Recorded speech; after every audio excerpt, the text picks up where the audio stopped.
Just 8 weeks ago, these young guardsmen were serving on operations in Afghanistan. And today, they will have the honour of trooping their colour in the presence of Her Majesty the Queen. After a very challenging tour of duty, the contrast couldn't be greater. But it's one that the Grenadier Guards will certainly relish as they make their way to Horse Guards for the Queen's birthday parade.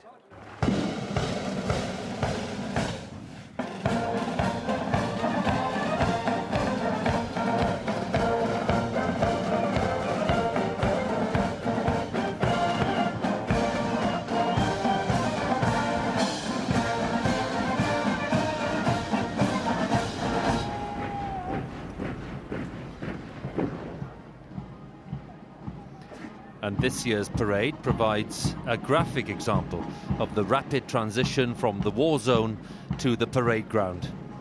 This is the Queen's Company 1st Battalion Grenadier Guards. They will be centre stage today.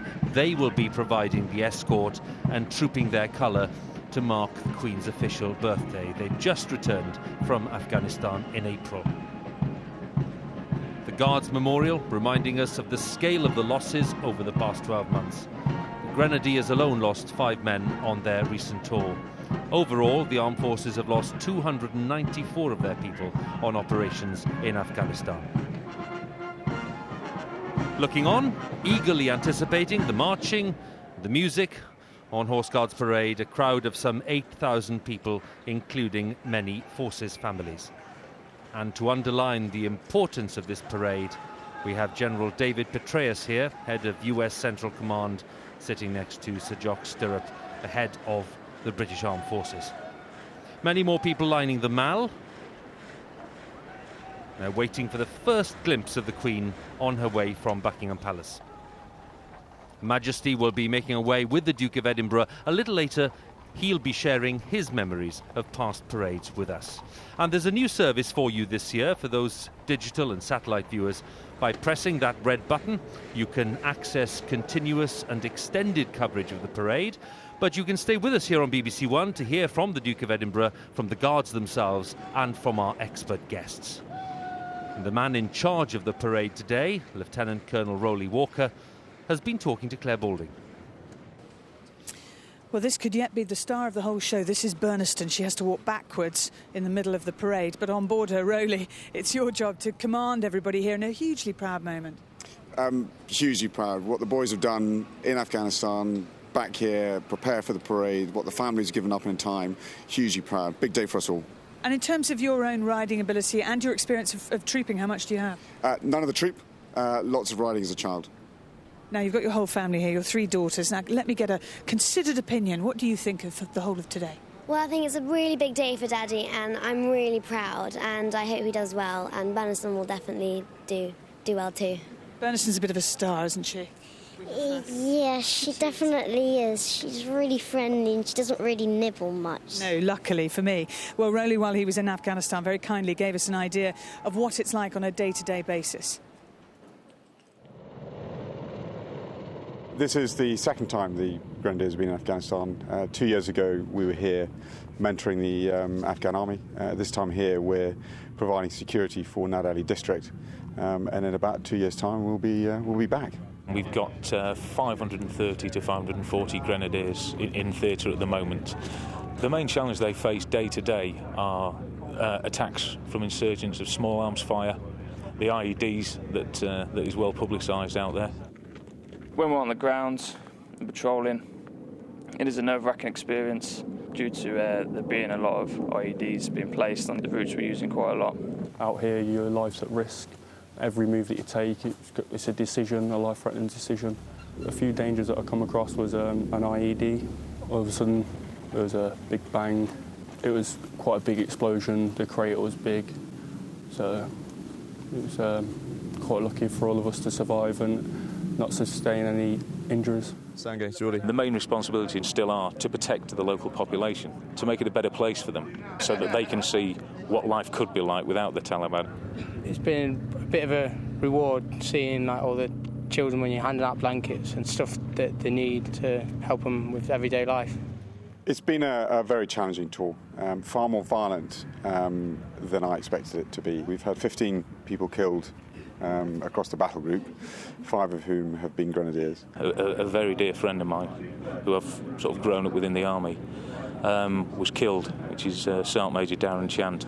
Unfortunately, the first thing I had to do in my role as the Sergeant Major was put an old friend conduct his repatriation along with the other guys that had been killed, which was a sad time, a really sad time. Even though we are in Afghanistan, I mean, thinking about public duties and the ceremonial role, it's always on your mind. I'm out here now in desert combats. In 2 months' time, we're back in home service clothing, you know, and that is the nature of our dual role. You do the trooping of the colour, and 1 minute you're wearing a smart red tunic and bearskin, the next minute you're in Afghanistan wearing body armour, dirty combats and fighting a war. We're on the birthday parade, and we have the singular honour of trooping our colour. And it'll be a real tribute to the work that the boys have done here in Afghanistan, a real tribute to those men who have fallen, and we will be thinking of them as we take every step round Horse Guards.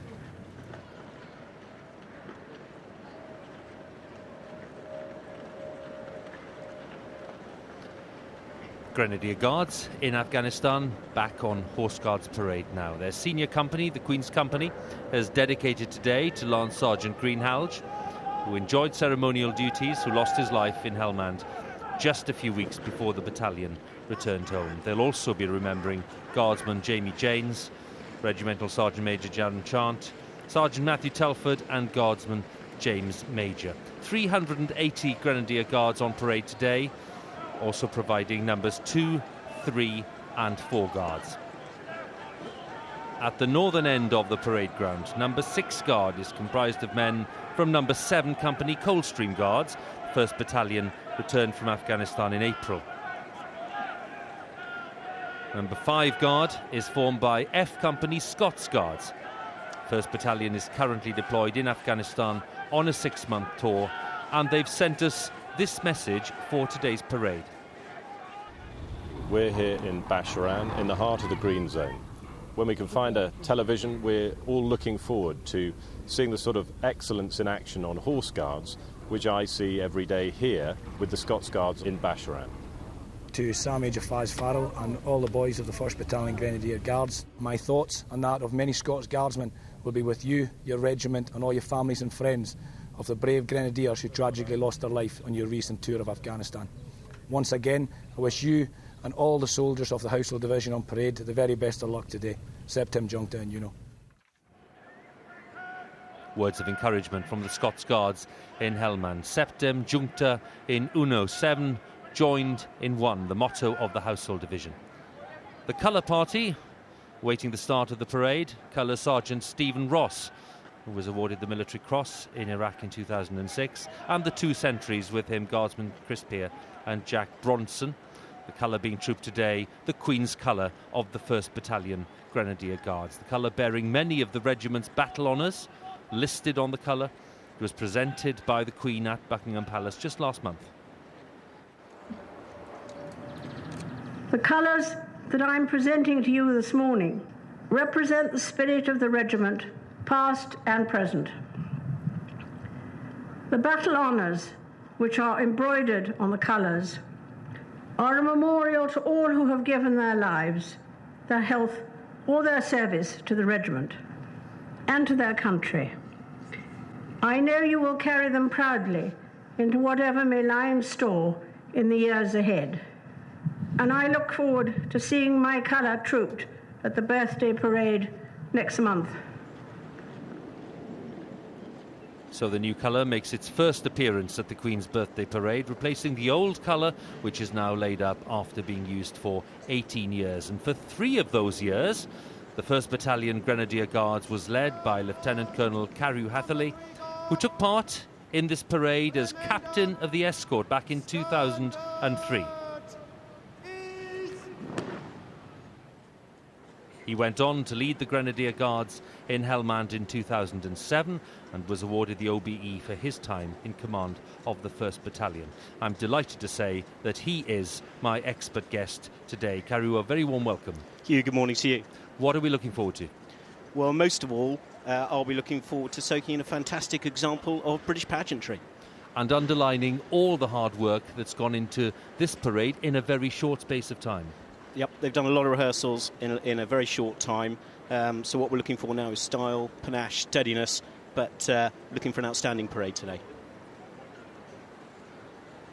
Lots of the success depending on the man in charge, the man commanding the parade. The formal title, Field Officer in Brigade Waiting, Lieutenant Colonel Rowley Walker. He was talking to Claire a short while ago. It's his very first birthday parade in any capacity and carry a lot of pressure on this man. Yeah, there is. Our experience back in 2003 is there is a lot of pressure. There's a lot of high expectation now resting on Rowley as the main coordinator, but I'm sure that both he and all the troops on parade today, they're more than up to the task. So a very big challenge for the Grenadier Guards to get ready for this parade in record time, and lots of telling details to take care of. Since coming back from Afghanistan, you know, it's been a really quick turnaround, and we've literally got off a plane, had a couple of weeks and dusted off the drill kit and started. We knew we were going to hit the ground running when we was in Afghanistan. Within a couple of days, all the tunics and the home service clothing was drawn back out of the stores, fitted, inspected by the master tailor. Any alterations made, obviously, with guys losing weight or guys putting weight on in the gym. Oh, mate. Buttons fella. And then as soon as the tunics were done, that was it, straight back onto the square, leading on to the Queen's Birthday Parade rehearsals.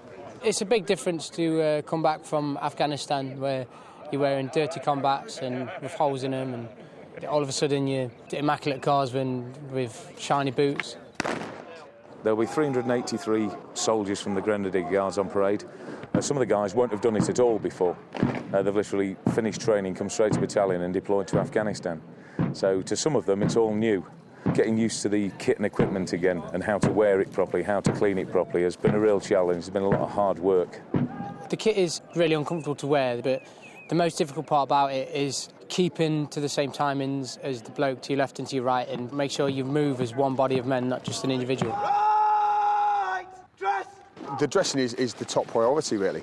When we go past the saluting line and we give the eyes right to Her Majesty, obviously she's done quite a few of these and she knows what she's looking at. You're making no attempt to get your dressing! Extensive preparation goes into the whole parade, but my part mainly controlling the colour on the way round, and especially the flourish in front of Her Majesty. Every time a guardsman sees the Queen, he grows an extra couple of inches because she's our Colonel-in-Chief and we're trooping her colour, so it's a very proud thing to do. We have a saying, twice the man in the Grenadiers, and basically what that means is they have discipline and courage on the battlefield, and the same again on ceremonial duties in London.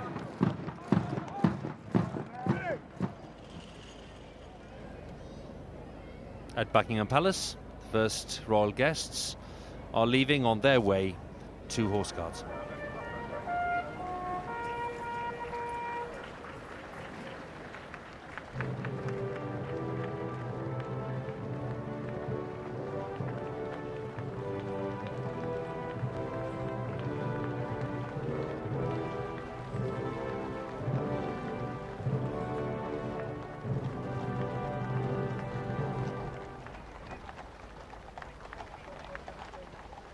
In the first carriage, Prince William and the Duchess of Cornwall. Prince William, who's now 27 and in training with the Royal Air Force, become a search and rescue pilot.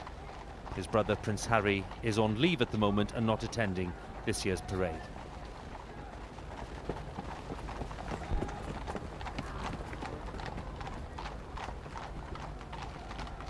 William and Harry are both looking forward to their first formal engagement abroad together, which coincides with the World Cup in the coming weeks. Prince William, of course, president of the Football Association. Duke of York and his two daughters in the second carriage, making their way to Horse Guards.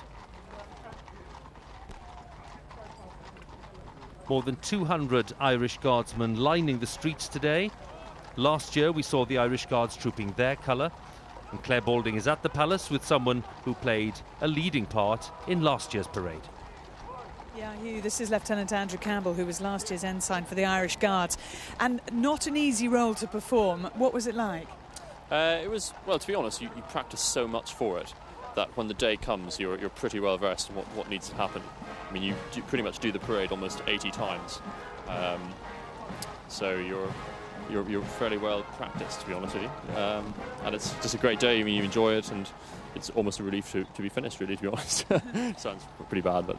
And having experienced it, what advice would you give to Lieutenant James Brown this year, Second Lieutenant James Brown? I think just go with it. Don't overthink it too much, and just enjoy it as best you can, because this is the big day. This is what all the practice and all the training and all the rest of it has gone into, and it's the end of a long time for him in terms of this and the tour, and for the rest of the boys, it's an outstanding job. They've gone from Afghanistan straight back onto ceremonials, and it's a real testament to these young lads. It's really, really amazing to see. So just for him, just the very best of luck and enjoy it. And as far as the conditions are concerned, it couldn't be better. It's a beautiful day, it really is. Hopefully it won't get too much more warm, because it's a bit warm underneath these things, but hopefully everyone should rise to the occasion, and no doubt they will. And your job will be as a streetliner today? No. I'm this is me. Once this is finished, I'm going to slink off. But no, I've done my ceremonial bit for the time being. So. Lovely. Well, thank you very much for joining us. Thanks a lot. Bye bye.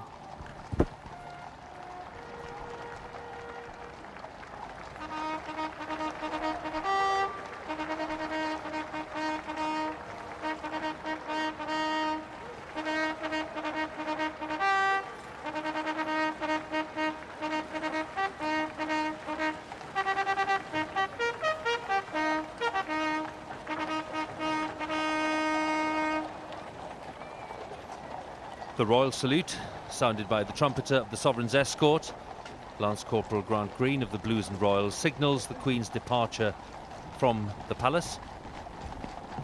Queen in her 84th year, attending the 58th parade of her reign. At her side, once again this year, is the Duke of Edinburgh, who celebrated his 89th birthday just a few days ago.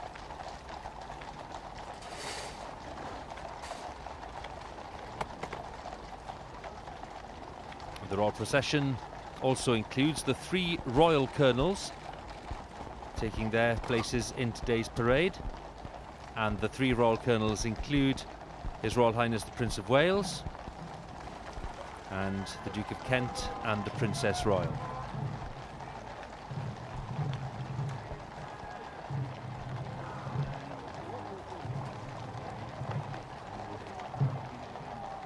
Queen making her way along the Mall, riding in a carriage that was made for Queen Victoria back in 1842. It's called the Ivory Mounted Phaeton, and it's one of a magnificent collection of carriages maintained by the staff of the Royal Mews.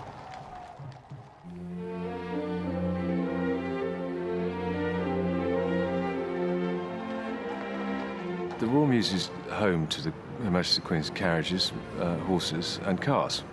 We actually take the Queen from Buckingham Palace up to Horse Guards for the trooping and then bring them home again. The Queen always used to ride Burmese, and when she decided to retire Burmese, that was when we were called upon to draw the Queen by the Ivory Mounted Phaeton. 2 horses we're using for treatment of the colour this year are Marsa, and Daniel's a really old chap. I always use him because he's a very, very steady horse. We've kind of got a bit of a bond because we do a lot of work together. Horses can find foot guards in bearskins quite scary. They have no respect for rank at all, and they can misbehave. If you throw a few military bands into the equation and cheering crowds, they've got a lot to focus on.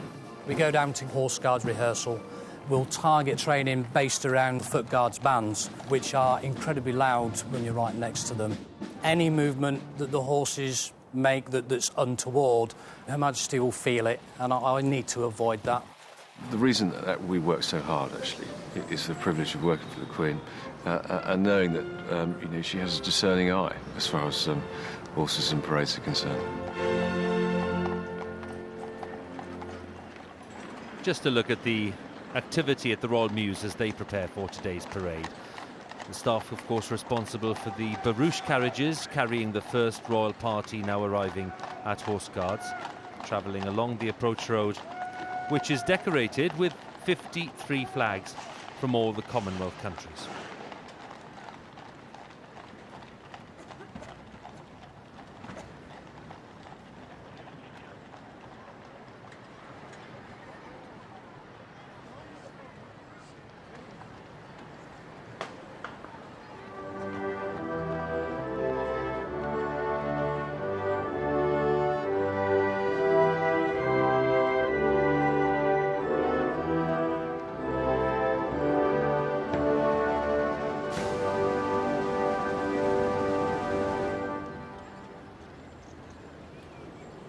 Prince William salutes the colour as he crosses the parade ground.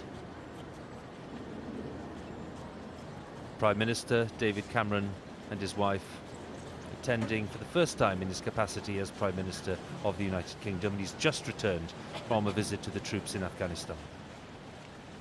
The royal party making their way towards the Horse Guards building. They'll be watching the parade from the Major General's office. Here we are, one of the most impressive sights on the Queen's official birthday as the Sovereign's procession makes its way along the Mall. And for nearly 60 years, the Duke of Edinburgh has been attending this parade. He is Britain's longest-serving consort. He's been sharing his thoughts with Claire Balding. Your Royal Highness, good morning. Could I ask you first of all about your role as Colonel? You've been Colonel Grenadier Guards now for 35 years, before that Colonel Welsh Guards. What, for you, does the job involve? Well, taking an interest in the regiment, I suppose. And in terms of keeping in touch both with the Guardsmen and with their families, how do you do that? Well, it varies. I mean, visiting the regiment, visiting the families. There was a gathering of families at Wellington Barracks a short time ago, so I saw them then.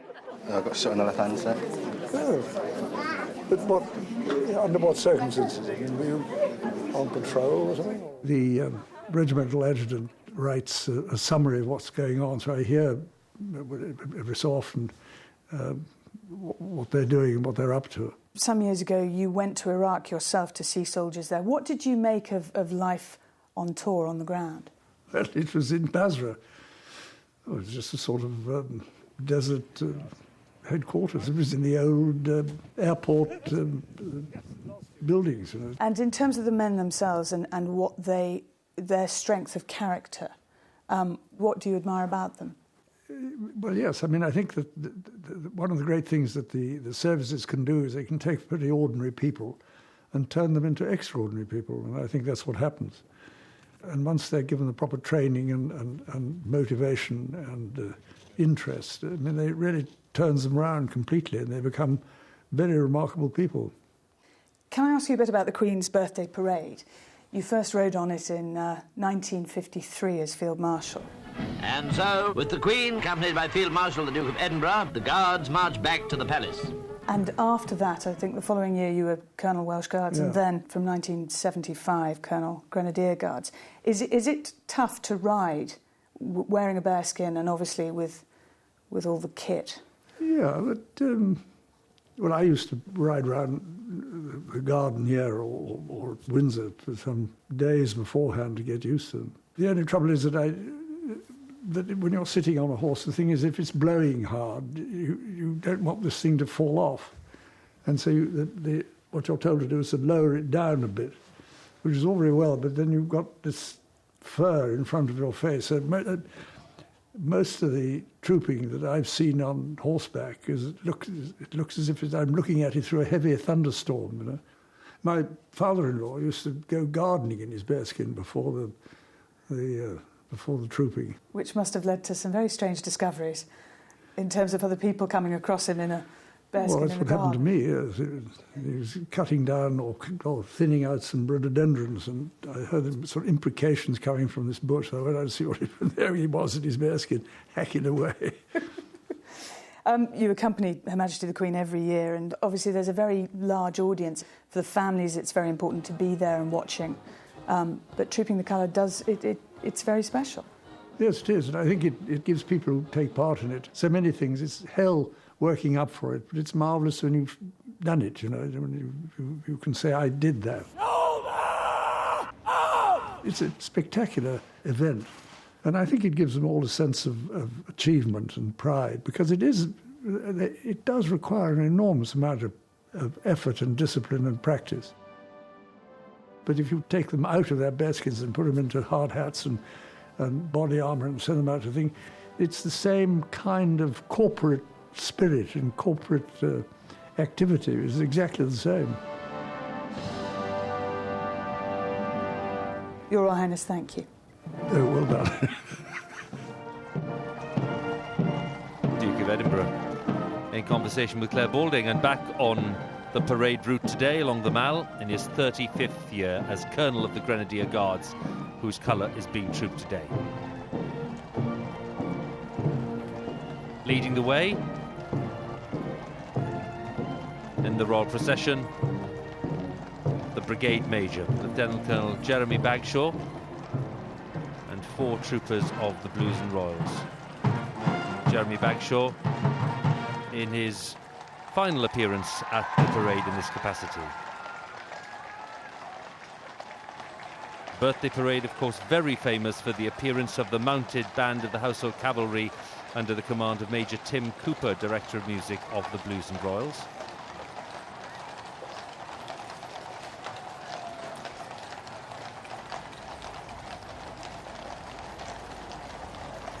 First and second divisions of the Sovereign's escort provided this year by the Blues and Royals. They alternate with the Lifeguards. Lifeguards today providing the 3rd and 4th divisions of the Sovereign's escort. The Household Cavalry Regiment has been deployed to Afghanistan during the past 6 months, playing their full part in operations there.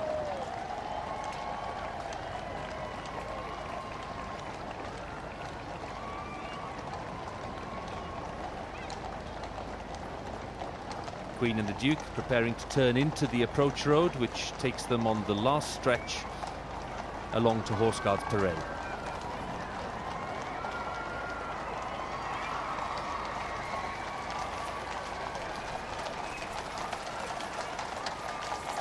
Today, of course, all about celebrating the Queen's official birthday, just 7 weeks after Her Majesty's actual birthday, which is in April.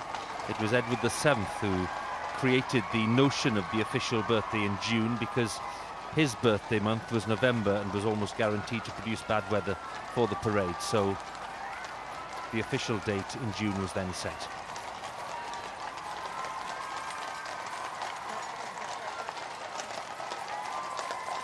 The head coachman, Jack Hargreaves, who explained to us a short while ago about all the work that went into today's parade, not just with the horses but with the preparation of the carriages too.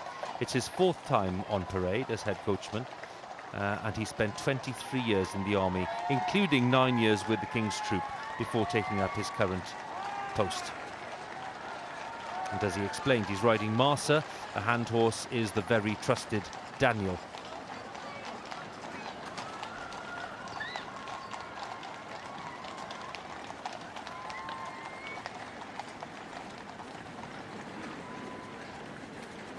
The guests at Horse Guards stand in preparation for the Queen's arrival, including the contingent of Chelsea pensioners. As the Queen and the Duke arrive on the parade ground, it's worth remembering the Queen first took part in this parade back in 1947 as Colonel of the Grenadier Guards.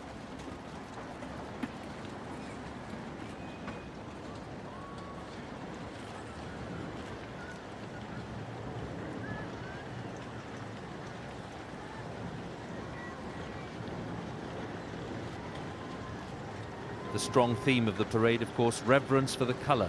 And there we have the head coachman signalling his reverence for the colour. And the Royal Colonels saluting as they pass the colour.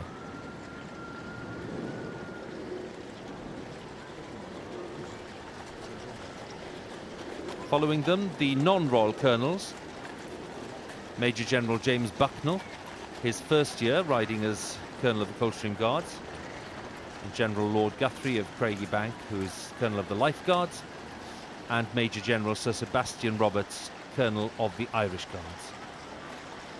So the Queen's birthday parade of 2010 is about to begin. At the stroke of 11 o'clock, the Queen will step onto the saluting base. The Royal Standard will be released.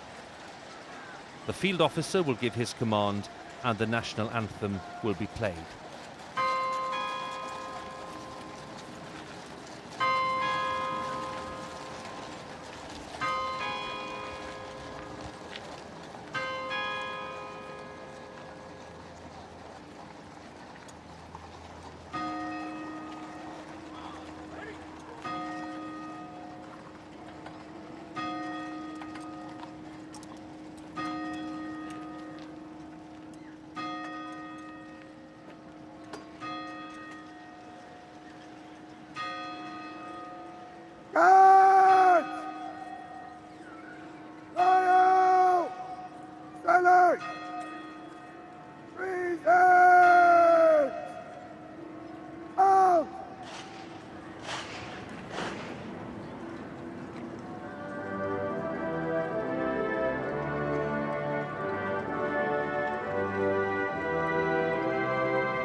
So the Queen's first duty is to inspect the line. In other words, to have a close look at all the guards on parade today. Lieutenant Colonel Graham Jones, who's Senior Director of Music of the Coldstream Guards. It's his third Queen's birthday parade. He says it's the greatest honour in the world. He'll be conducting all the music today. First piece will be called First Guards, composed by Major Dennis Burton, who was Director of Music of the Grenadier Guards for 5 years between 2002 to 2007. Major Dennis Burton's son, Lieutenant Colonel Richard Burton, is on parade today. He is the senior time beater, the bass drummer.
Queen having a close look at the guards on duty. And of course today we're talking about the Queen's Company, a very special bond between the company and the sovereign. And Carew, having stood there in 2003, you can tell us from experience what that bond means.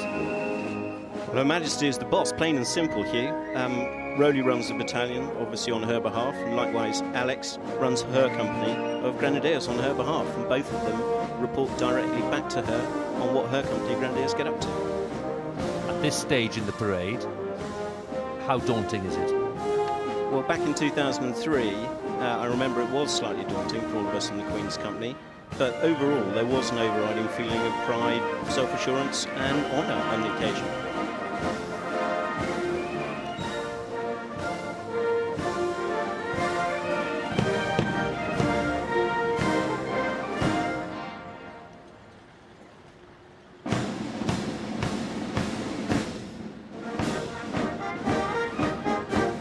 Changes to the Quick March, the Inkerman Company, composed by Rodney Bashford.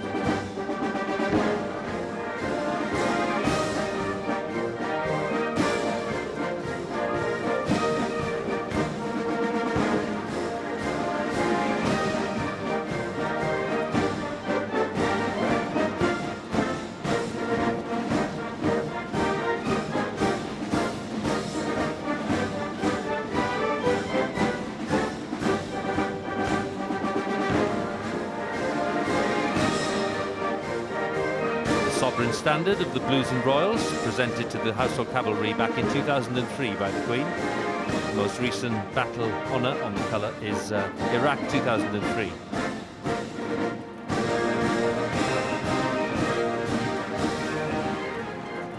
Head coachman salutes the standard.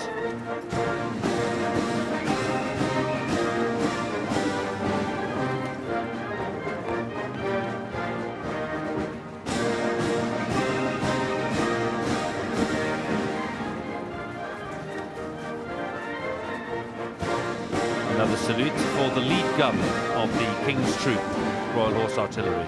The lead gun carrying the same significance, the same symbolism as the colour.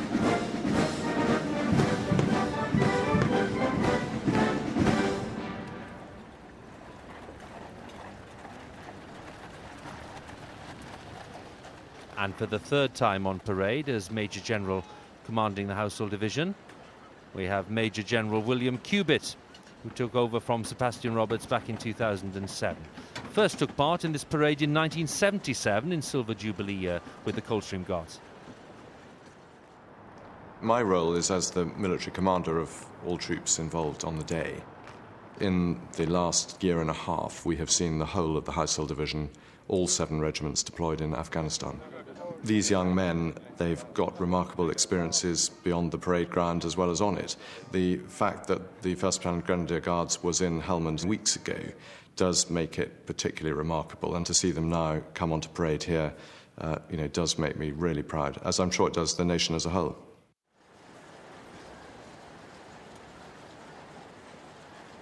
Major General William Cubitt, commanding the Household Division, a great responsibility,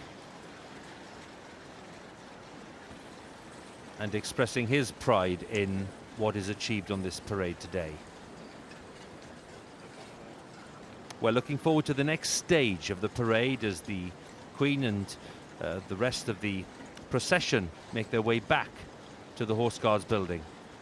And standing by is Tony Moores. He's the senior drum major. It's his 3rd and final parade in this role. He joined the Grenadiers at the age of 16, and he's the man who leads these massed bands across the parade ground. And it is a very rousing moment, Carew, especially with the first piece of music, Les Huguenots, which seems to be a big favourite with most people. It is, and especially with me. It's got to be the Huguenots. It's graceful, it's grand, and when you're out there standing on parade, it's loud.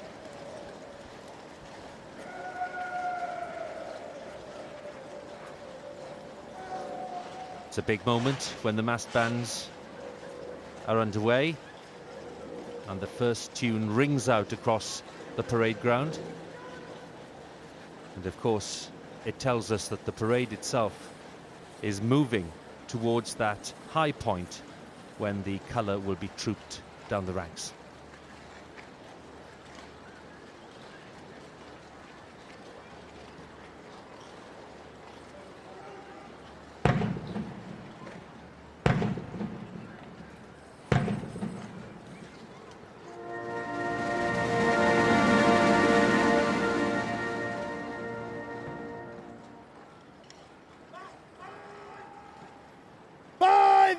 Centre!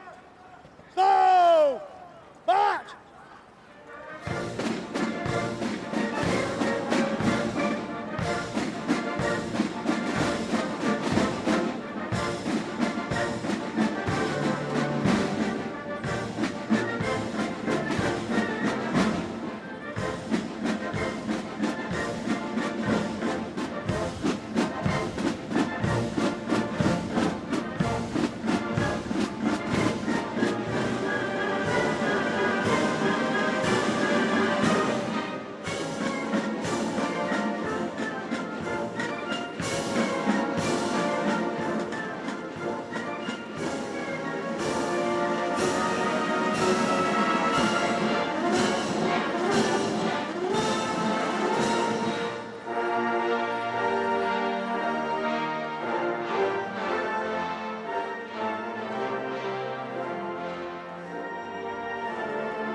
Raised trombone, a signal for the bands to change direction. Sergeant Charlie Hancock, the centre trombone for the massed bands. He's one of relatively few Welsh Guardsmen on parade today.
Brass bands! By the centre! Quick, march! The Quick March is Guards Armoured Division by George Wilcox, composed in honour of the Guards Armoured Division, which distinguished itself in the Second World War. The lone drummer, breaking away from the bands, Lance Sergeant Anwar Pitters, who served with the battalion in Bosnia and Iraq and has completed 2 tours in Afghanistan. I've done 2 troops as a drummer, 1 as a guardsman. When we came back from Afghanistan, putting down weapons and picking up our sticks again, learning how to read music again is obviously very difficult. The lone drummer, it's a big step for me. When I joined the Corps, I always wanted to do that. Now I've got the chance to do it. It's a nice achievement for me to do. A lot of pressure on the day.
Drummer beating the lone drummer's call, and an echo of the days when all battlefield commands were given by a drum beat.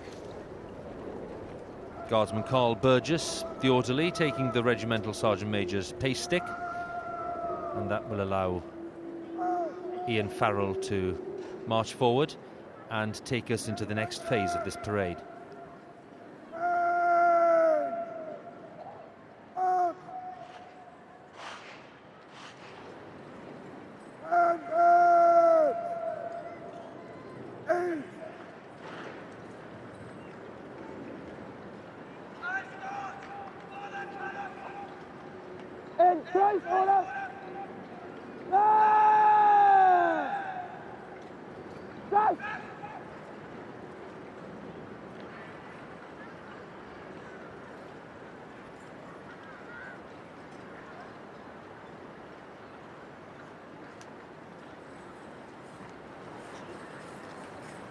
The eyes front achieved with no word of command. For the colour, well advanced. By the left. Quick, march.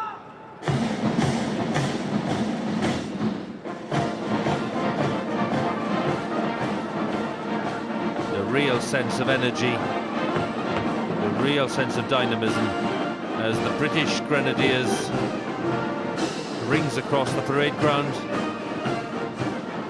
Carrie, what does this mean? Well, it's the escorts' moment now. They're centre stage. It's their chance to show they're not only first-class infantry soldiers, as we saw earlier, but they can also excel now as ceremonial soldiers on the big state occasions.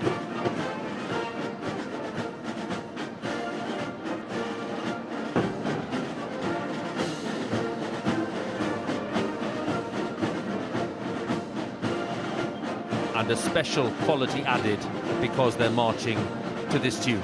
It doesn't get any better than this, marching to your own tune.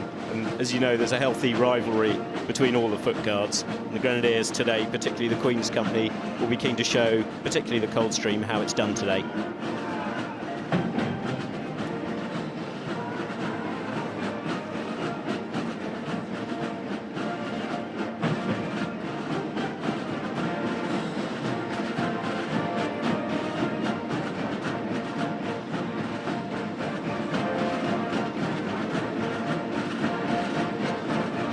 The escort will stop some 20 paces from the colour party, and then we'll see the process of moves that sees the colour being recovered. Halt! Escort for the colour! In open order! Right! Dress!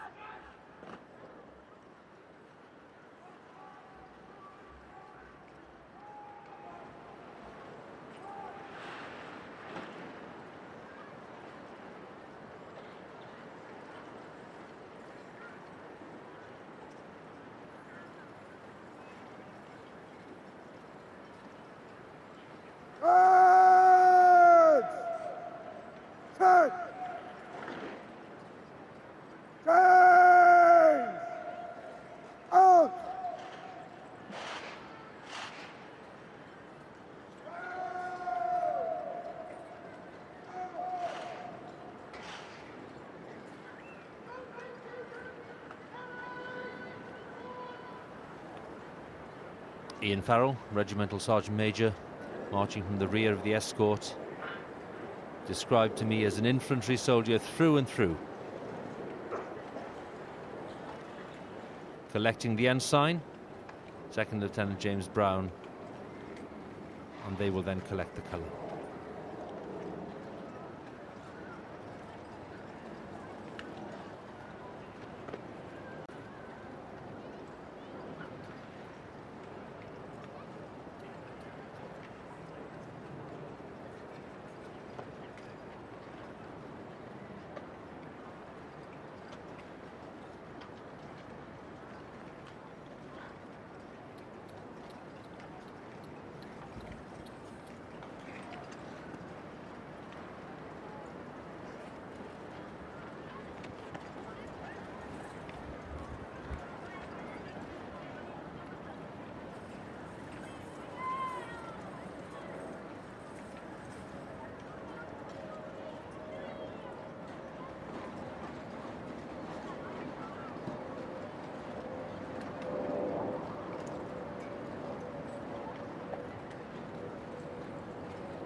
Escort to the colour!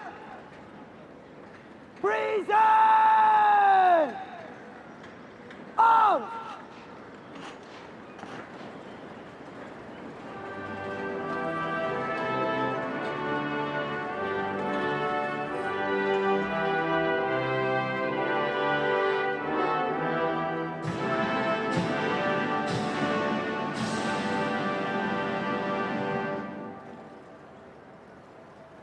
Escort to the colour! Low! On!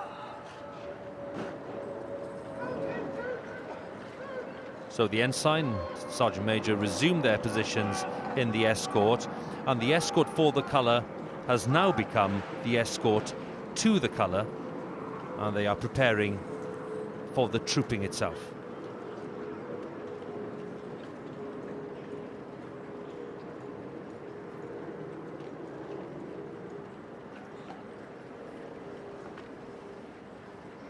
Escort to the colour! Yay! On!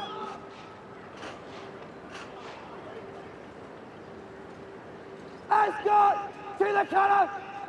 Well advanced! By the right! Low! March!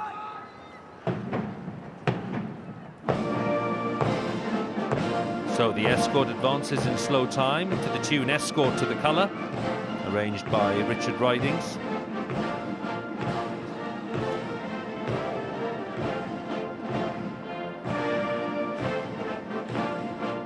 And the mass bands perform their mysterious spin wheel to change direction. Musicians, drummers of all 5 regiments of the Household Division, 227 musicians, 20 of whom are female. The only band in the world to perform what is known as the spin wheel.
So to the beat of the Grenadiers March, the Queen's Company is now in the process of trooping its colour in the presence of Her Majesty the Queen. A daunting challenge, of course, for the ensign. Second Lieutenant James Brown only has a few weeks of ceremonial experience under his belt, and this is as high profile as it gets. Ceremonial duties I've only done a short amount of a few weeks. The majority of my time from January until fairly recently was all operational. I think there will be a fair degree of adrenaline and nerves, but also hopefully a fair amount of pride as well. Having been in Afghanistan with all the blokes, when I turn round and they present arms having just received the colour, I know all the faces in front of me. So it is a very special moment for me, and I think on the actual day with Her Majesty the Queen there as well, even more special.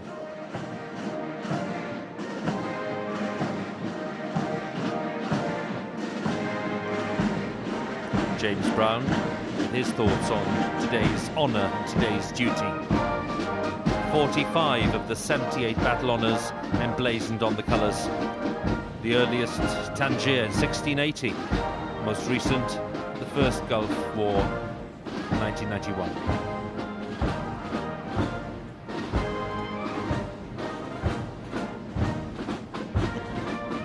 Rowley Walker with the manoeuvre that he'd been worrying about, Carew. Nice straight line there, Bernaston behaving.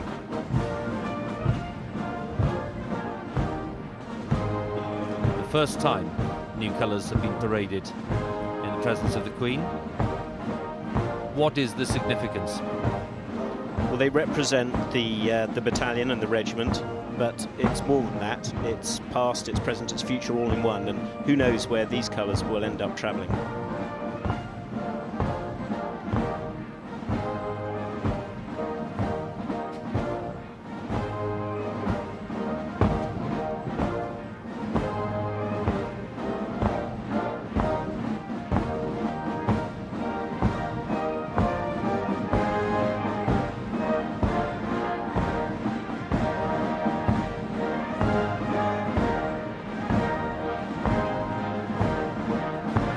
And at this point in the parade, it's worth mentioning one of the logistical challenges.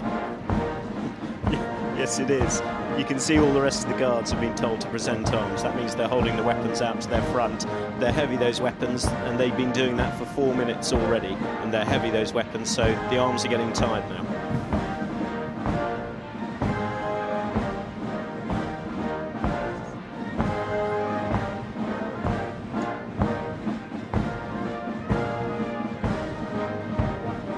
Trooping is almost complete, and again just a reminder that in days of battle the colours of the battalion were carried or trooped through the ranks so that they could be a rallying point, they could be recognised by the soldiers, and that is the true significance of today's parade.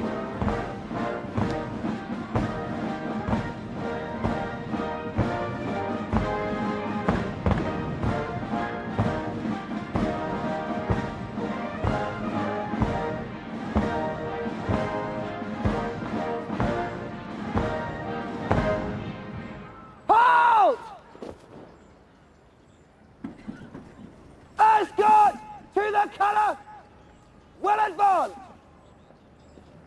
Left! Turn! Escort to the colour. Change! Arms! Escort to the colour. Freeze hands! Arms!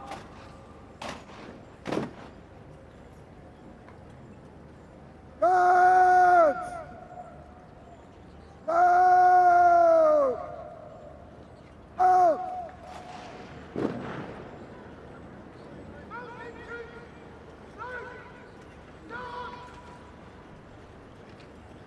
Officers! Take post! Break march! So the officers take post in readiness for the march past the Queen. The colour moves to the rear in readiness for that march past.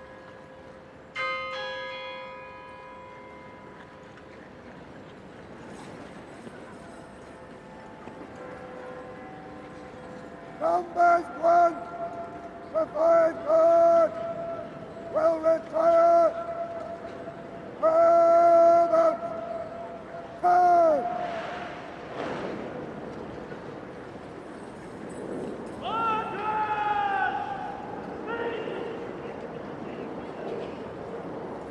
At the halt! Right, move! Right, march!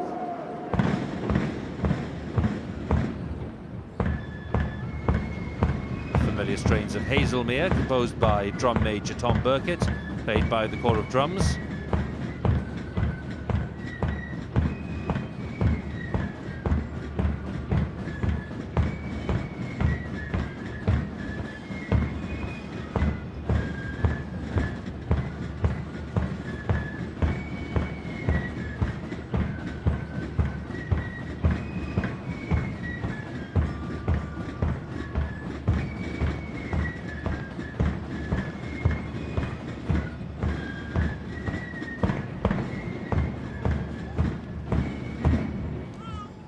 Numbers 1 to 5 guard, well advanced. About! Turn!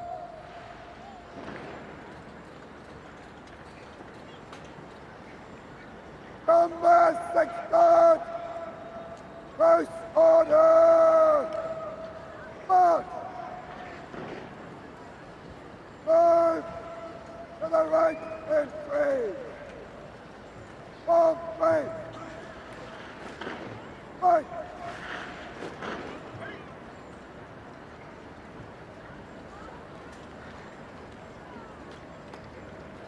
Guards! Well march fast! And slow! And quick time! By the left! Now! March!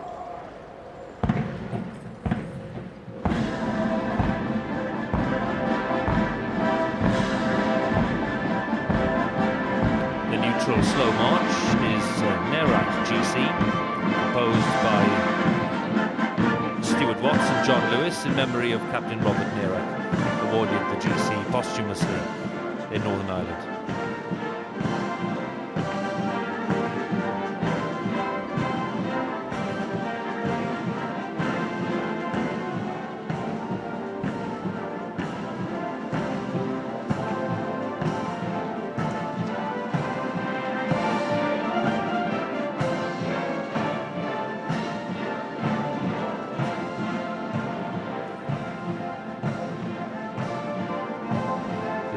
scarlet tunics, raising the question why that particular colour. Lots of theories. We're told authoritatively it's to do with camouflage. It's an early form of camouflage, because when there are masses of men in scarlet tunics, it's very difficult to count the individual numbers.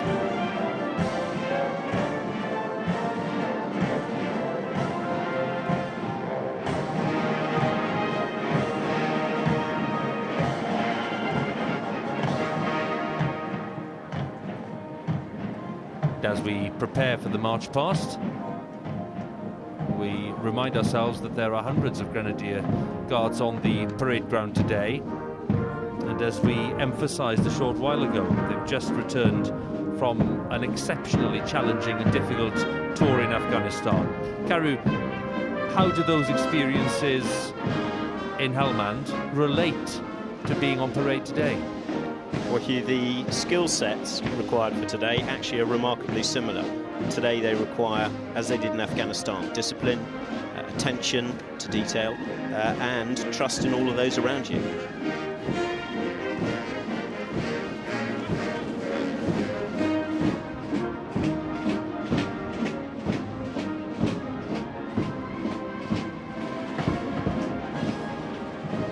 Commanding officer of the parade, field officer in brigade waiting, Rowley Walker of the Grenadier Guards, followed by the Major of the parade, Major Andrew James, the battalion second in command since 2008.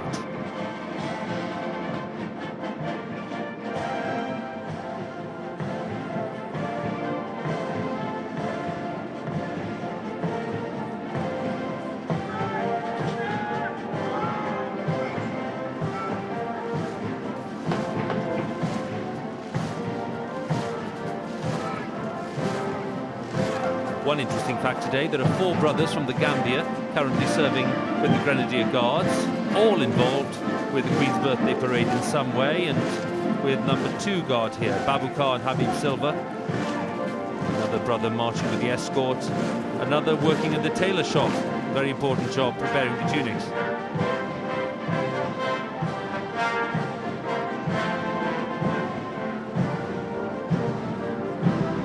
Colour being brought to the front of the escort, ready to be flourished before Her Majesty.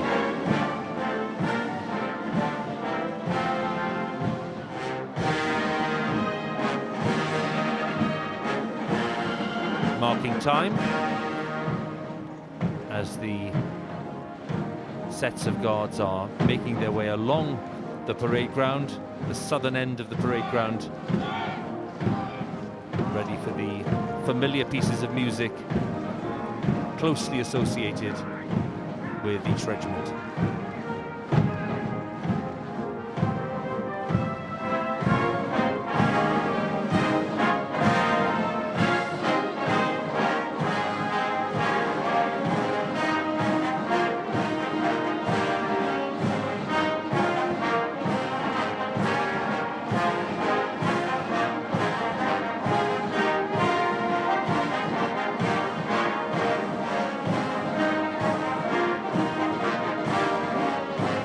By the field officer, the Major of the parade, who will salute the Queen. The ensign prepares to lower the standard, the flourish as it's called. The Queen will acknowledge the colour.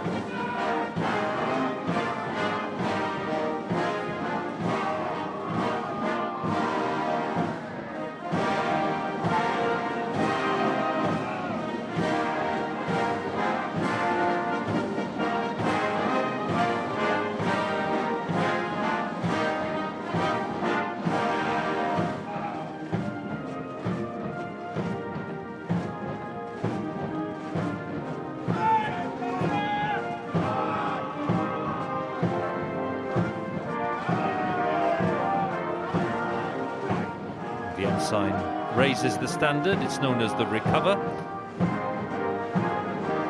And as we enjoy the spectacle, let's just remember that the first time the Grenadiers trooped their colour was back in 1896.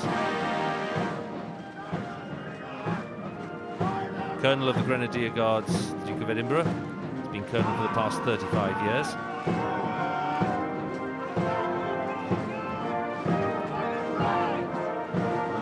The music is the Grenadier Guards Slow March, Scipio, taken from the work by Handel.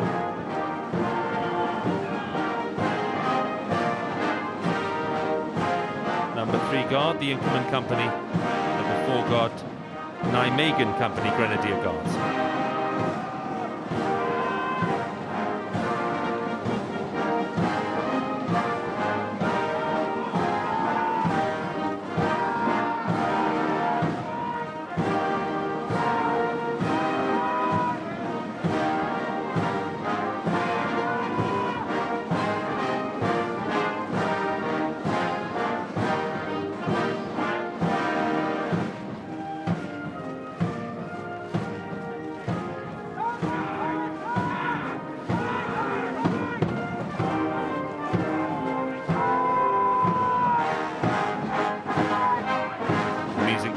To the Scots Guard Slow March, Garb of Old Gaul, composed by John Reed.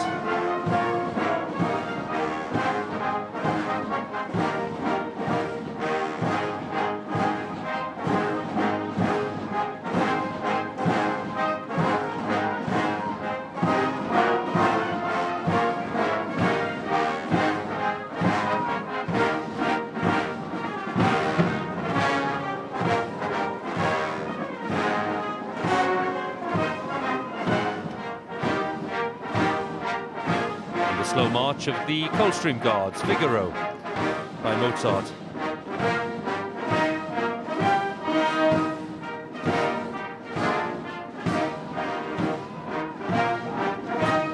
First march pass completed by the adjutant, saluting the Queen, Captain James Fox.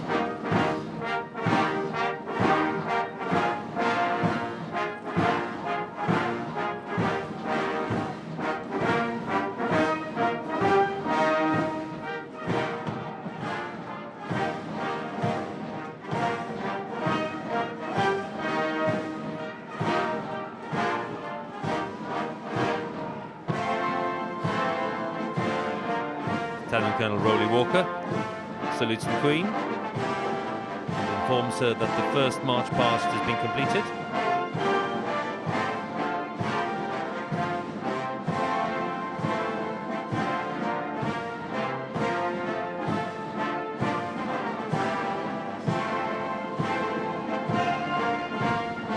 The ensign, no doubt, very relieved that that's passed off with a great deal of style and skill, and such a proud day for him, and of course for his family and friends. And his parents have been talking to Claire Balding. Yes, Nigel and Maria will be proudly watching on. And Nigel, you yourself have experience of the Queen's birthday parade. Yes, I have indeed. I've done 2 of the troops. The last one, coincidentally, was with the Queen's Company, and that was in 1977, which, as you know, was the Queen's Silver Jubilee year. We should get fabulous crowds today, and Maria, I suspect that somewhere in there you're going to, amidst all those men, you're just looking for James. Absolutely, and we're so proud of him being there. It's a very special day for us, of all of them. He's there. Can you relax and enjoy it, or are you nervous on his behalf? No, I'll relax. I know he can cope with it, and there's nothing more I can do. He's got to do it, and I'll just enjoy the occasion. And Nigel, I suspect you're not an emotional man, but could this, possibly move you? Yes, it will. At the moment, it's quite surreal. I think reality is about to hit me. Surreal because it seemed to be only the other day that he telephoned us from Afghanistan to say that he'd been selected. And then, a month ago, he then received from Her Majesty the new colours, the Queen's colours, which he's going to troop today. So, yes, I think I will be emotional for one of those rare times in my life. Well, good luck to him, and I hope you both enjoy the day. Thank you very much, Steve. Thank you so much. The ensign's proud parents talking to Claire Balding.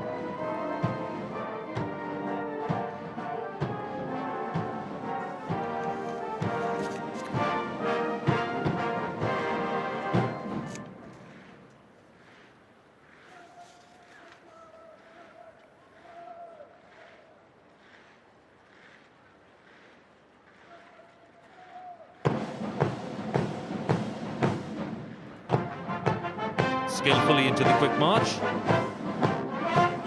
neutral quick march, today's Queen's Company, composed by Rodney Bashford.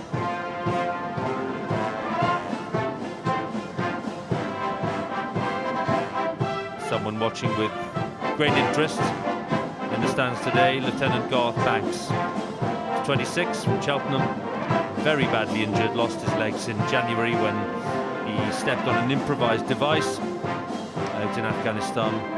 He met the Queen when the new colours were presented last month, and here today with members of his family.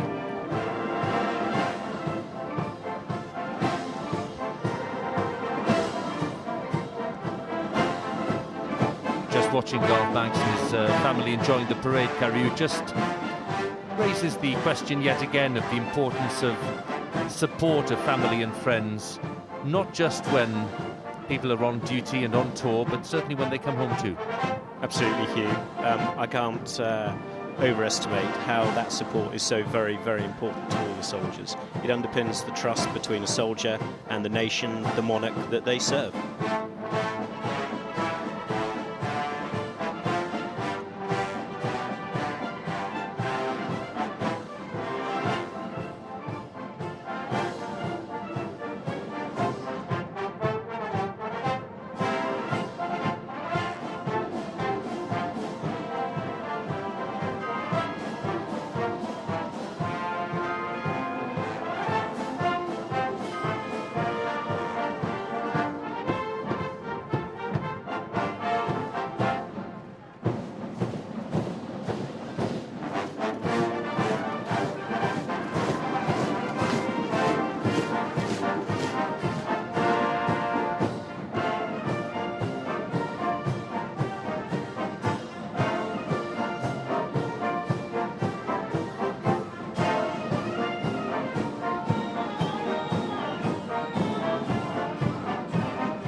Music is the Sergeant Major, composed by Lieutenant Colonel Philip Hills, played today in memory of Darren Chant, Sergeant Major, 1st Battalion Grenadier Guards, who was killed last year in Afghanistan. And a nice tribute, Kerry. A wonderful tribute to him. I know him, knew him very well, for 23 years in fact, and at the end he was not only my Sergeant Major, but he also grew to be a good personal friend.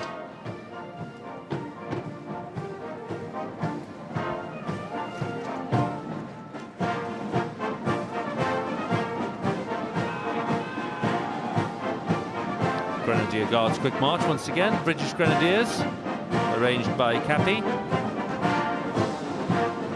This time, Queen acknowledging the colour at the rear of the escort.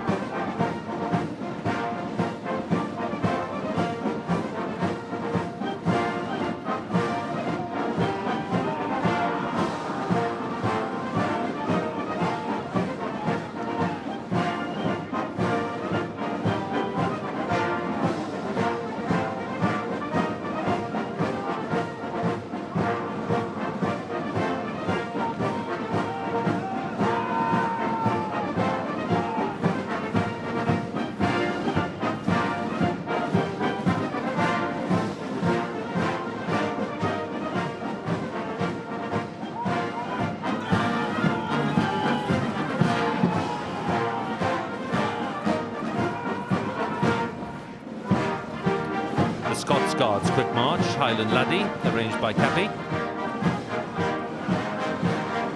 Worth noting that 80% of the company are new to the Queen's Birthday Parade.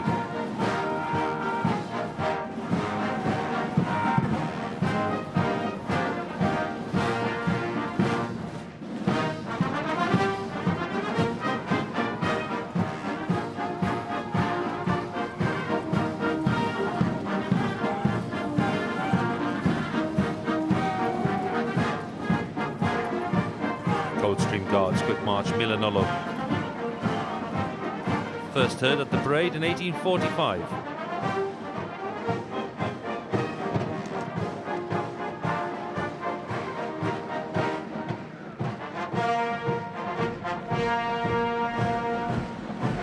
Field officer rides out again, saluting the Queen with those two special movements of the sword, signalling that the march past in quick time has been completed.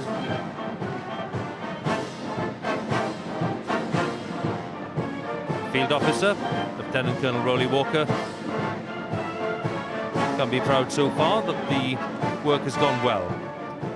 It's his first experience of the parade in any capacity, but he did seem to approach it with plenty of energy, plenty of enthusiasm. It's a real pleasure and privilege to have this opportunity to parade my battalion, who've just come back from Afghanistan, where to a man they faced challenges, they faced their own fears, they dealt with tragedy, they did some extraordinary things. So I'm not nervous for my men on this, because I know they've been in Afghanistan. In terms of their capacity to stand there and do their bit, no doubt at all, they've proved themselves on the battlefield. Lieutenant Colonel Rowley Walker conveying some of the energy and the great pride which he's brought to the role of field officer today. Also there on the edge of the parade ground with a direct view of some of those taking part and some of those preparing to take part is Claire Baldwin. Yeah, thanks to you. The wind is just starting to pick up, which is good for the horses because it keeps the flies away, but also it's just starting to get under their tails. I think they're raring to go. They know their moment is near. And amongst the King's Troop, who are directly behind me, is Gunner Kavisa Dupira, who has just returned from Afghanistan just 5 weeks ago. And while he was there, he recorded this message for us. My current tour in theatre, it is to do all the logistical work and mentoring the Afghanistan most of all. Every day is a different day. So the day you switch off might be the day that will be deadly for you. You put other people's life at risk. Trooping means a lot to King's Troop. It's our bread and butter. That's what we are trying to do. It's like playing World Cup finals. That's what I can say. That's how much it means to us. And there is Gunner Dupira, the King's Troop, waiting for their appearance. And the link between the horses and their riders, very strong. It teaches you trust and also at this stage patience.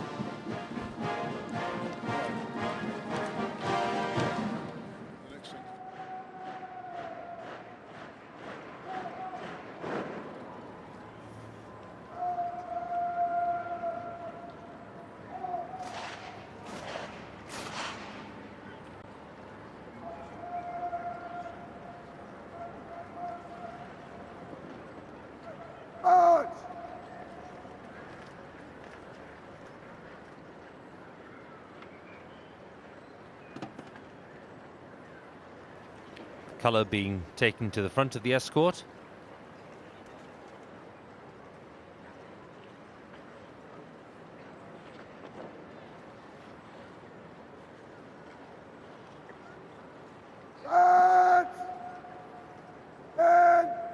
Open! Order! Left and right! Left! Mass bands, all move to the right! Right! Turn! Mass bands, by the centre! Quick, march!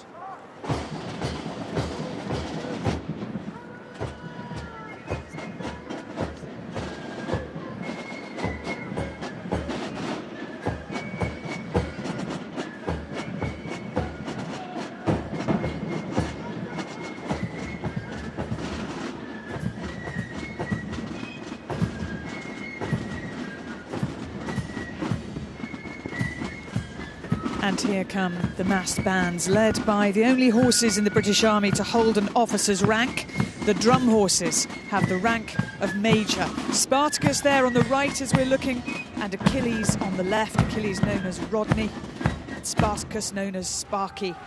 For Sparky, it's his 12th birthday parade. He's 23 years old now. He's the oldest drum horse and was given a Lifetime Achievement Award in 2008. Those kettle drums, by the way, weigh 56 pounds each. And today, Spartacus is ridden by Corporal Major Stuart Marsh. Achilles ridden by Lance Corporal of the horse, Paul Darcy.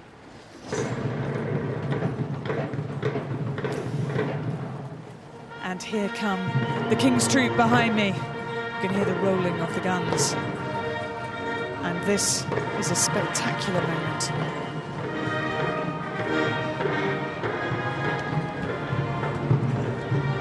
It's the 13th year that the King's Troop have been on parade. They joined the ceremony at Horse Guards on request of the royal family in 1998.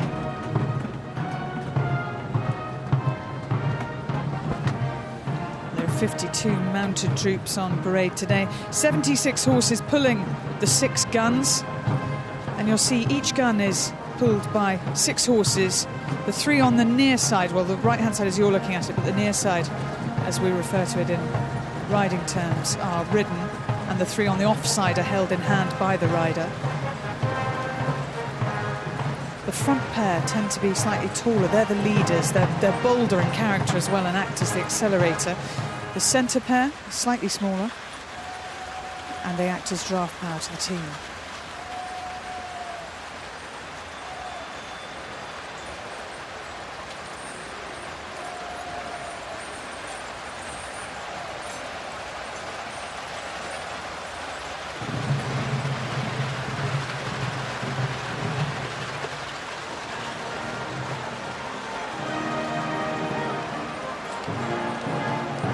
Commanding Officer Major Neil Cross, who took command of the King's Troop in January last year, the second time on parade as Commanding Officer.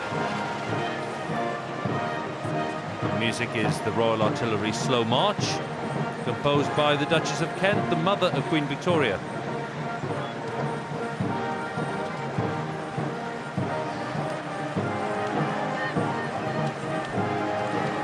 Saluting the lead gun, in effect the colour of the troop. The guns which saw service in the Great War.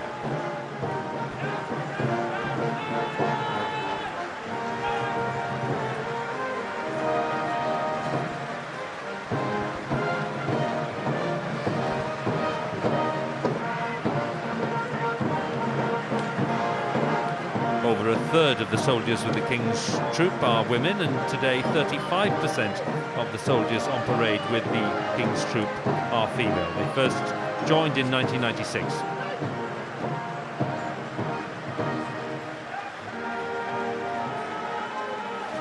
And among them, of course, Gunner De Pira, who contributed in that report a short while ago. The regimental slow march of the Blues and Royals. Sovereign's escort led by the field officer of the Sovereign's escort, followed by the escort commander.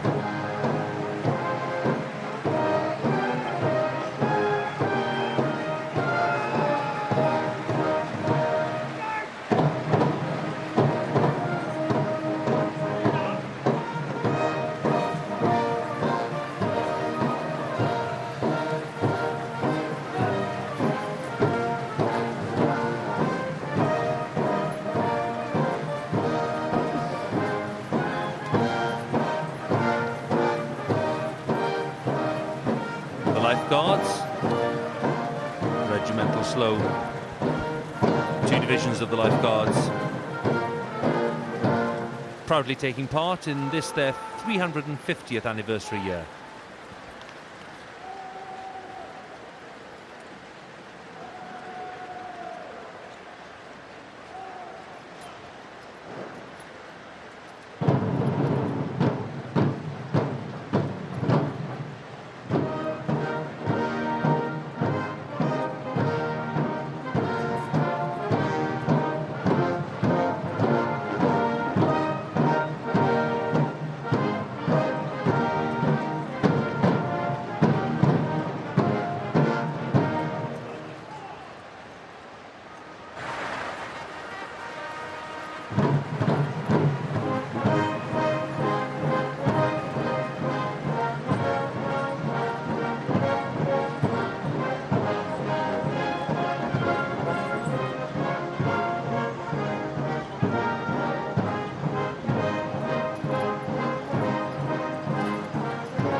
the King's Troop now repeating the movement in trot. And I was talking earlier about how the teams are selected and paired up. The final pair pulling the gun are the wheel horses. They act as the brakes, but all in all, these horses have to have fantastic temperaments. They have to be fit and strong and brave, but also calm in every situation. And they're selected for conformation and colour. The colours will range from the bright bay in A subsection to the black horses in F subsection, which looks very smart, but also stems back to the days of battle when each battery would be distinguished by the colour of its horses. So you've got the Chestnut Troop, for example.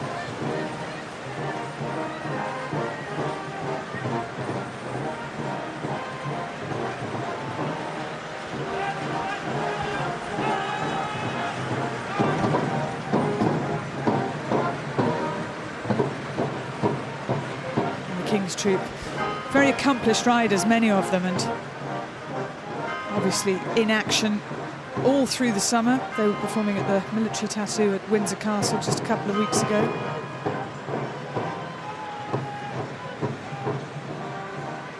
And the grey horse there, the field officer's trumpeter, Lance Corporal Grant Green, always on a grey horse because the trumpeter needs to be seen in battle by their officers. They sound the horn for battle and the soldiers and officers then know what to follow.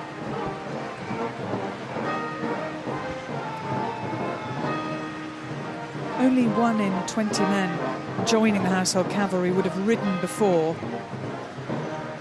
And this rather difficult to stay in sitting trot. And bear in mind you're in very stiff jack boots. And a saddle that may have originally been designed for comfort, but may test you. And the farriers there with their axes at the back.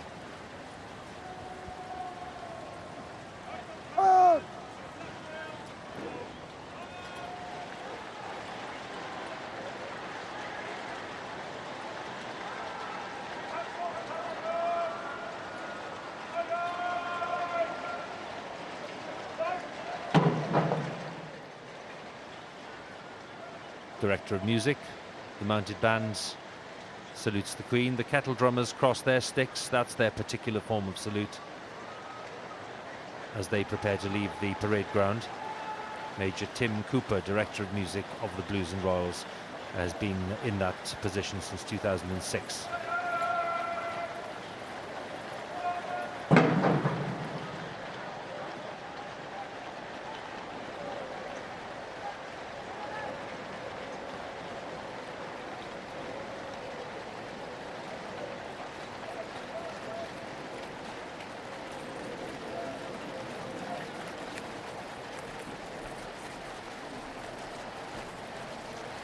The important task now for the Director of Music is to signal that the Household Cavalry is back in position so that the parade can continue into its final phase.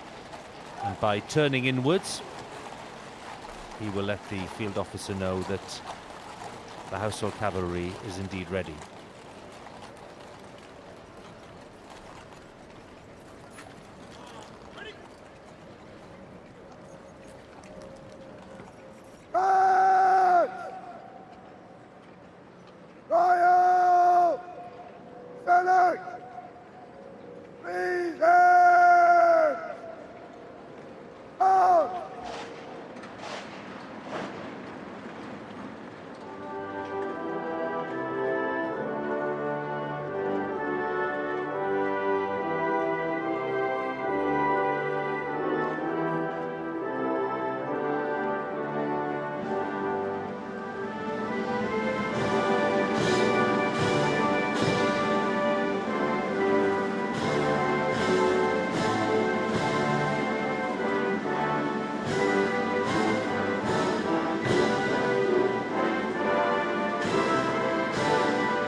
The only time that the colour touches the parade ground during the events today.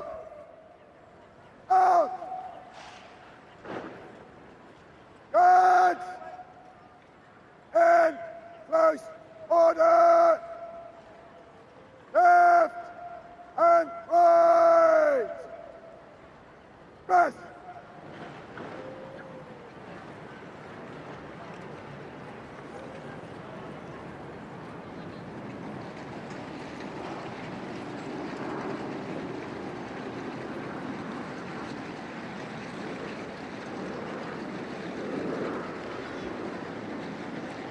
The eyes front again achieved without any word of command.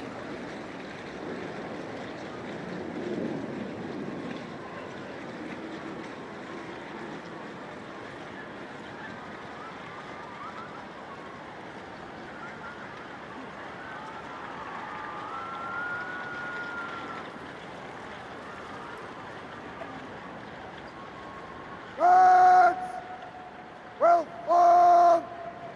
3 ranks! Oh! 3 ranks! Guards!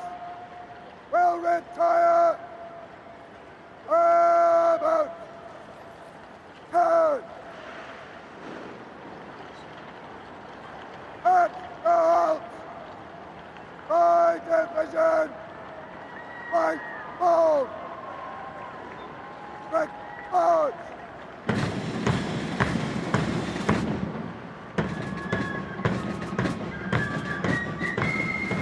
Guards forming into 6 divisions, ready to march off. Music is the adjutant, composed by Drum Major Tom Burkett, used to be Director of Music for the Coldstream Guards.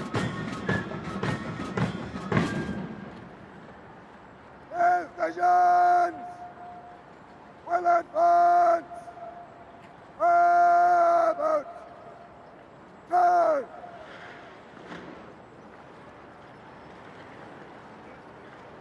Guards! On the escort! On close column! Remainder! Right march!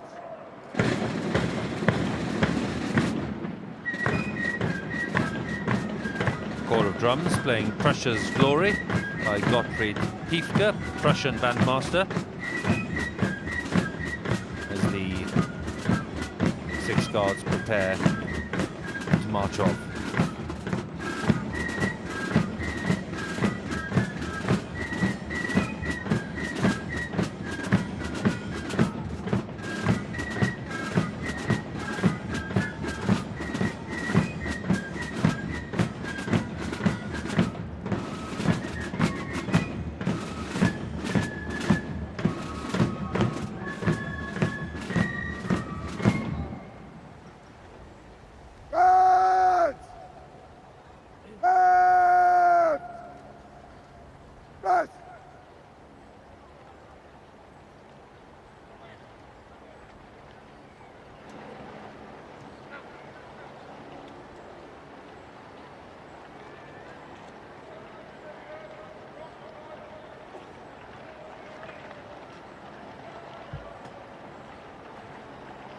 Colour Sergeant Russell Parks, the left guide of the escort,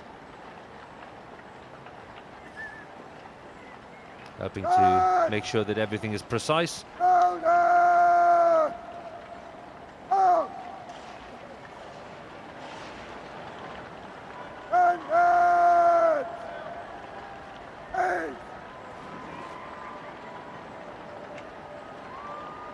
We should reflect at this point, Carew, that no one should imagine that this is the end of the day's work for some of these on parade. No, it isn't. It's been a long day for everyone who's been on parade, but no more so than it is for the escort, the Queen's Company this year. They now go straight down to Buckingham Palace, and their reward for a good parade today is mounting guard at Buckingham Palace.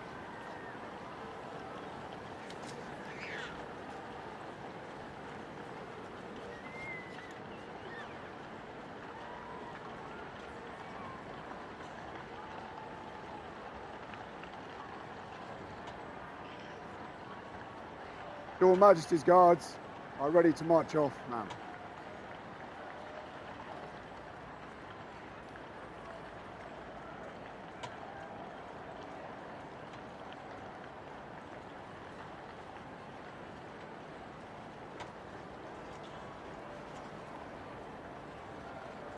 The field officer has asked for and received permission to march off.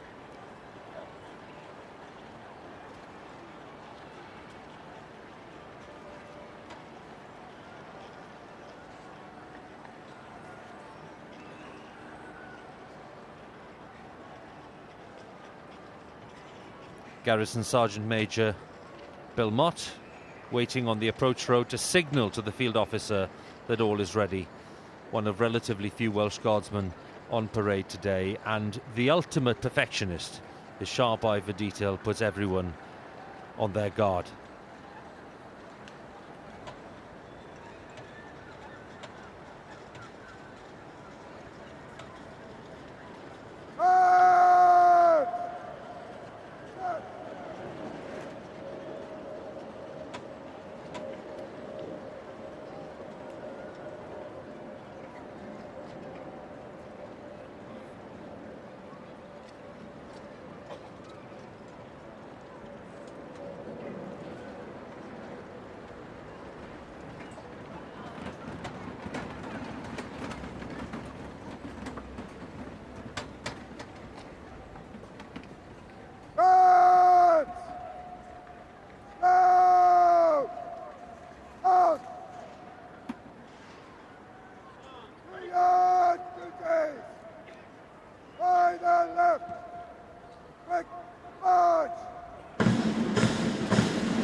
March-off music. Advance as heroes, composed by Greg Machen. Signalling the mass bands and the drums and all divisions to march off, with Her Majesty the Queen leading the way.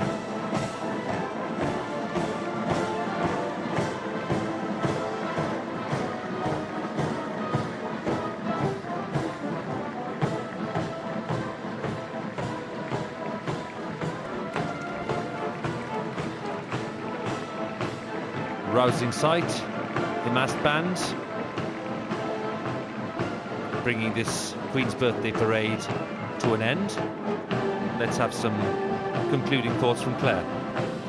Well, as the crowd around me applaud, you can only imagine the pride that must be felt by the families of those involved, and I'm particularly pleased for James Brown, the ensign, that everything went smoothly, and that Burniston in her rein back for Roly Walker behaved herself so well with her bottom lip just going bub, bub, bub, like that. And just a special mention for Captain Fry, who was riding in his last Queen's Birthday Parade. He was the escort commander for the Blues and Royals, riding a very difficult mare called Agincourt, who only responds to voice commands, and you might think he'd be thrilled to see the last of her, but not a bit of it, as if to reflect the bond between horse and rider. He wants to buy her when she retires.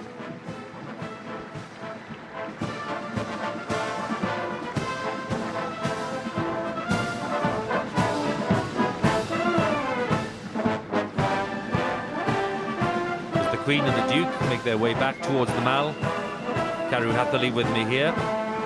First time in the commentary box, Carew, after lots of experience on the parade ground. Your thoughts on the parade today first? Well, I think it's been a cracking day. Roly in particular, I think, has done a really good job. Words of command, absolutely word perfect from start to finish. And the special qualities of the Grenadier Guards on display, in evidence? Absolutely. Style, panache, and I think what we've seen today is the Grenadiers upholding 354 years of excellence, both on operations and on the big state occasions. Lots of competitive spirit between different Guards regiments, so you would say that, wouldn't you? Of course I would. Grenadiers showing the way and setting the bar pretty high, I think, for whoever's going to do it next year to try and emulate. Carew, it's been good to have you with us. Thank you very much. My pleasure.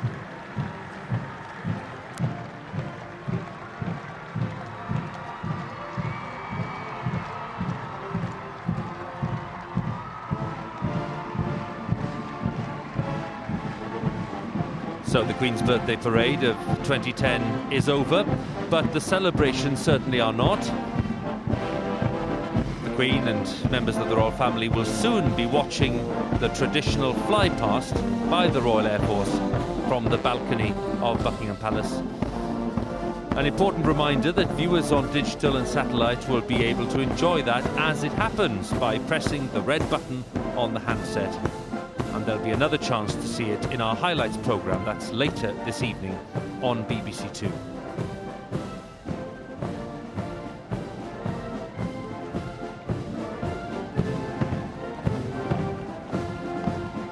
Yet another record broken by Her Majesty this year. The 58th time the Queen has attended this parade. No monarch can match that. It's been another impressive display, marked by rousing music and precise drill, but the entire event overshadowed by the continued loss of life in Afghanistan.